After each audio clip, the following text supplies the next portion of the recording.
Hey guys, it's Maureen here and welcome to this week's video. Today's upload is a fantasy theme piece that was inspired by Studio Ghibli's animation. I spent some time browsing through ideas that can fit into my requirement of making this piece easy and at the same time unique enough to be wacky.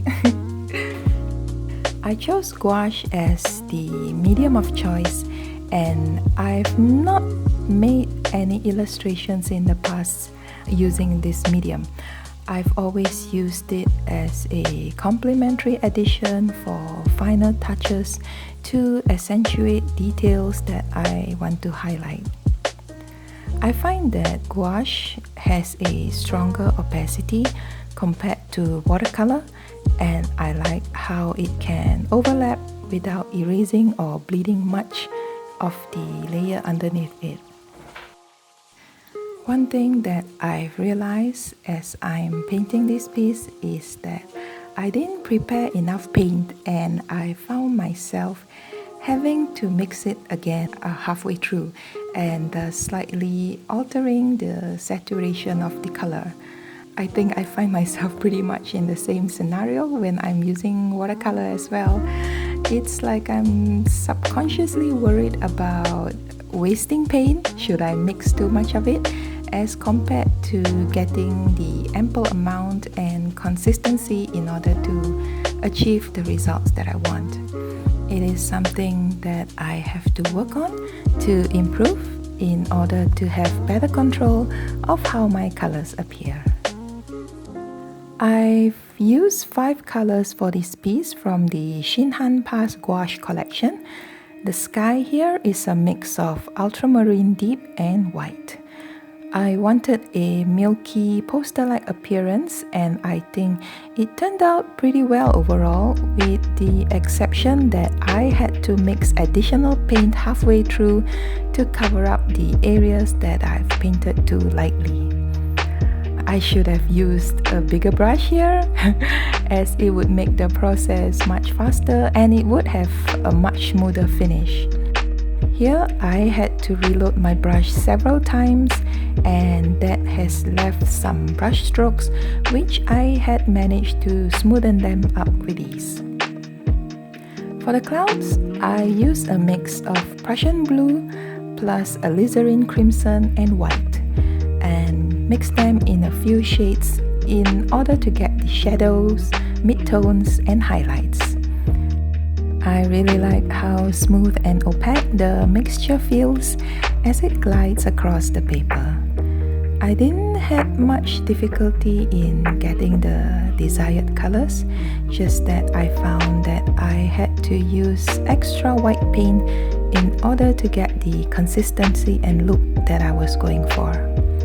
It was like an experiment in some ways with this medium and in this style, but I really like how it started to pan out as I painted through. This color consistency and combinations enabled me to create that aesthetic look that I've been wanting to experiment with. I didn't pay much attention if the previous layers were completely dried or wet before I added the next layer, and I did find that regardless of it, the layering was pretty much smooth and there wasn't any hard edges.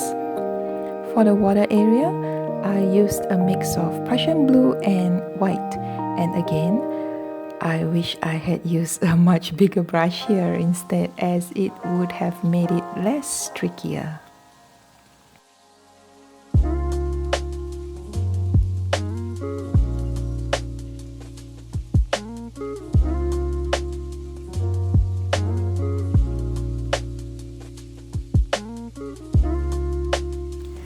I had initially sketched the stingrays, but painted them over when I did the sky and clouds. Here I've penciled them again and used a mix of indigo and a hint of white to fill them. I didn't pay too much attention in getting their shapes right or painting inside the area, but instead adopted a loose and intuitive approach. I found that often when I use this method, I do not overthink on trying to get it as perfect as I wanted it to be, and resulting in a much natural flow, which at times brings some unexpected pleasant results.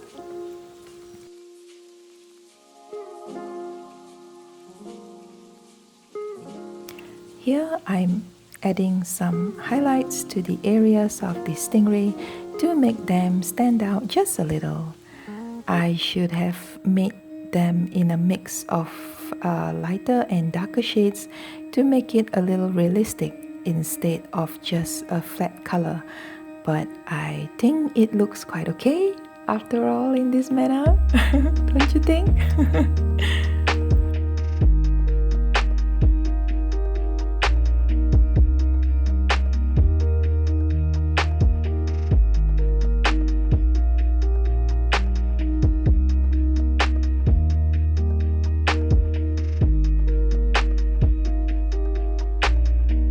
To make the water and the sky look more harmonious, I've added some streaks of the salmon color that I've used for the clouds to create an illusion of reflection in the water, and used a hint of mixed indigo for the shadows.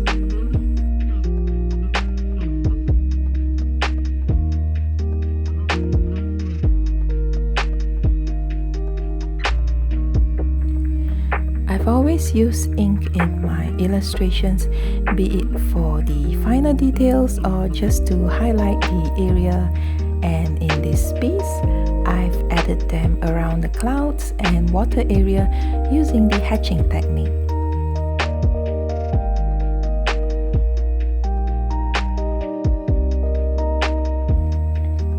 I had initially used a 0.8 for the initial separation line between the water and clouds area, but found that the lines were too thick and switched to a 0.5, which was much more of what I had wanted.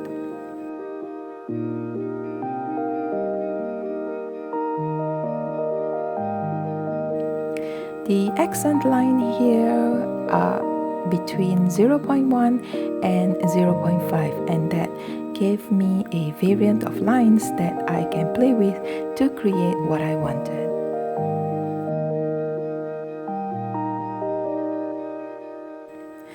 This piece was an interesting experiment, and I had discovered a few new ways that I can use this medium on its own or as a partner medium with another.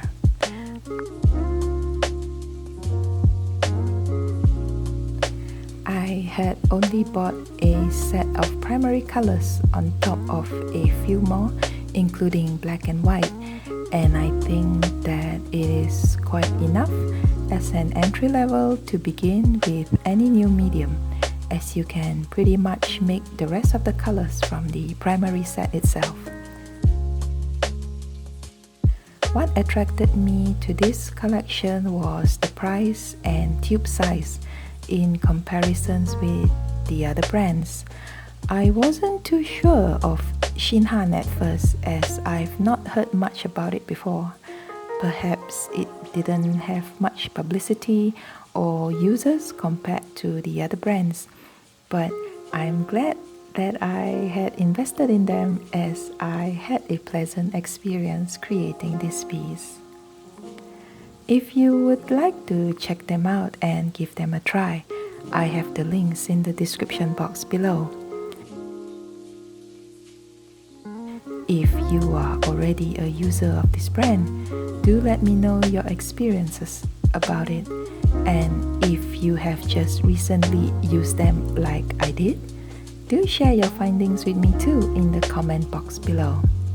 Maybe I can learn and pick up a few new tips from you guys too. The art print for this is available in my store, and the link is also in the description box below. If you have enjoyed this video or find it helpful, do consider subscribing and hit the weekly bell to get notifications on my new uploads. Right now, new videos are uploaded every fortnight, so you can expect a new video from me every 2 weeks. And with that said, have a good one, and I'll speak to you soon in my next video. Bye!